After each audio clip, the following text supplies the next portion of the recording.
So hello everyone. तो guys आज के इस न्यू वीडियो में हम लोग क्लास 10 जियोग्राफी के फर्स्ट चैप्टर को कवर करेंगे जिसका नेम है रिसोर्सेज एंड डेवलपमेंट।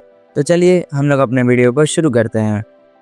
तो चैप्टर के स्टार्टिंग में सबसे पहले हम लोग जानेंगे रिसोर्सेज के बारे में।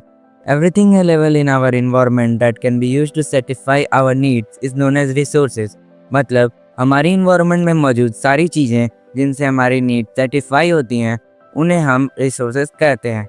लेकिन वो सारी चीज़ें टेक्नोलॉजिकली एक्सेसिबल होनी चाहिए। मतलब उन ऑब्जेक्ट्स को पाने के लिए वैसी टेक्नोलॉजी अवेलेबल होनी चाहिए। फिर वे इकोनॉमिकली फीजिबल होने चाहिए। मतलब उनको ऑब्टेन करके हमारी इकोनॉमी को प्रॉफिट होना चाहिए। एंड वो सारी चीज़ें कल्चरली एक्सेप्टेबल हो और किसी को उनसे हार्म ना हो। अब एनसीईआरटी बुक में ये डायग्राम दिया है जिसका सिंपली कंक्लूजन ये है कि हम ह्यूमंस टेक्नोलॉजी की मदद से नेचर के साथ इंटरेक्ट करते हैं, जिसका रिजल्ट ये होता है कि एक इंस्टीट्यूशन सेटअप होती है जिससे हमारी इकोनॉमी को बूस्ट मिलता है।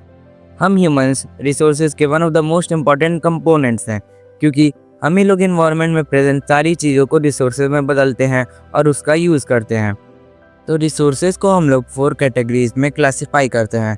फर्स्ट है on the basis of origin, second on the basis of exhaustibility, third on the basis of ownership and fourth and last है हमारा on the basis of status of development. अब हम लोग बात करेंगे अपने नेक्स्ट टॉपिक की जिसका नाम है डेवलपमेंट ऑफ रिसोर्सेज। तो हम सब जानते हैं कि रिसोर्सेज नेचर के फ्री गिफ्ट हैं, लेकिन कुछ लोग अपने प्रॉफिट के लिए इसकी होर्डिंग करते हैं और इसकी वजह से कई सारी प्रॉब्लम्स राइज होती हैं। जैसे कि कुछ लोग अपने लालच की वजह से रिसोर्सेज को लगातार ख़त्म कर रहे हैं, वो भी मास लेवल पर। फिर साथ ही में जो लार्ज अमाउंट ऑफ रिसोर्सेज हैं वो सिर्फ कुछ लोगों के पास हैं, जिसके कारण हमारी सोसाइटी अक्सर पुअर एंड रिच में डिवाइड हो जाती है। फिर रिसोर्सेज के अंधाधुंध यूज़ की वजह से कई सारी इकोलॉजिकल क्राइसिस हो गए हैं, जैसे global warming, ozone layer depletion, environment pollution and land degradation. लेकिन एक अच्छी ज़िंदगी जीने के लिए और ग्लोबल पीस बनाने के लिए रिसोर्सेज को इक्वली डिस्ट्रीब्यूट करना भी ज़रूरी है। और इसके लिए एक टर्म इंट्रोड्यूस हुआ है जिसका नेम है सस्टेनेबल डेवलपमेंट। अब इसका टारगेट ये है कि ऐसी डेवलपमेंट की जाए जिसमें इन्वायरमेंट को हार्म ना किया जाए और उससे फ्यूचर जनरेशन को भी बेनिफिट हो। तो हम कह सकते हैं sustainable development means development should take place without damaging the environment and development in the present should not compromise with the needs of the future generations. अब इस डेवलपमेंट की सबसे पहली सीढ़ी थी the Rio de Janeiro earth summit 1992।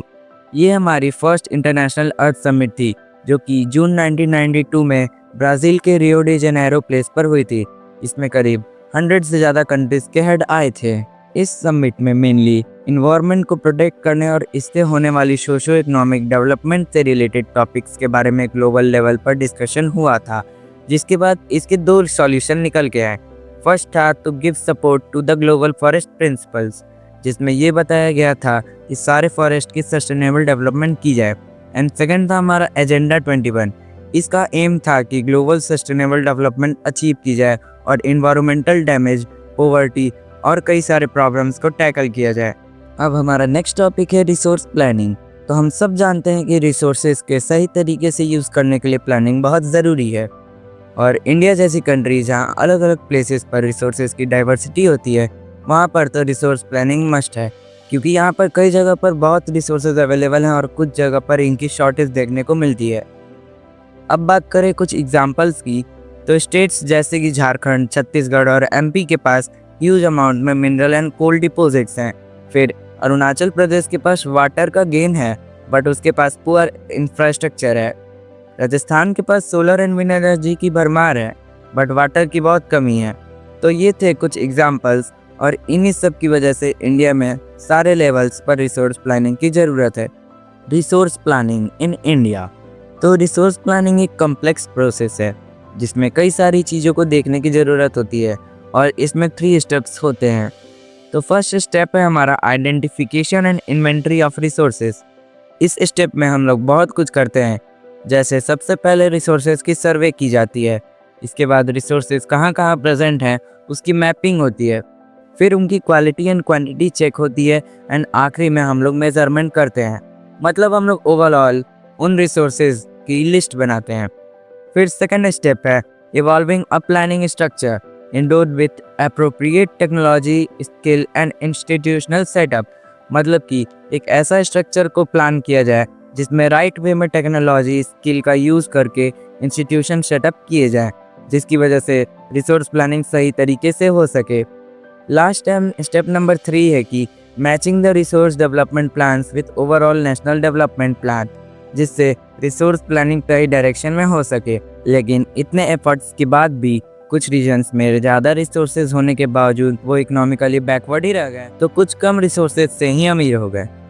हम सब ये तो जानते ही हैं कि इंडिया में 1947 से पहले ब्रिटिश रूल थी और ब्रिटिशर्स ने इंडिया के रिसोर्सेज को बुरी तरीके से एक्सप्लॉइट किया था, जिसकी वजह से इंडिया में रिसोर्सेज की कमी हो गई। अब इस कमी को पूरा करने के लिए हमें रिसोर्सेज को कंजर्व करना बहुत ज़रूरी था, क्योंकि इसकी वजह से कई सारे सोशो इकोनॉमिक और एंड एनवायरनमेंट प्रॉब्लम्स राइज हो रहे थे। अब इसी सब चीज़ों पर इंडिया के one of the greatest reformers Mahatma Gandhi ने भी कहा था कि हमारे एनवायरनमेंट में सबके ज़रूरत के लिए रिसोर्सेज सफिशिएंट है, बट किसी की ग्रीड या लालच के लिए रिसोर्सेज सफिशिएंट नहीं है। तो गाइज, हमारे आज के वीडियो के लिए बस इतना ही। इसके next topic land and soil resources को हम लोग अपने नेक्स्ट वीडियो में कवर करेंगे। Thank you for watching.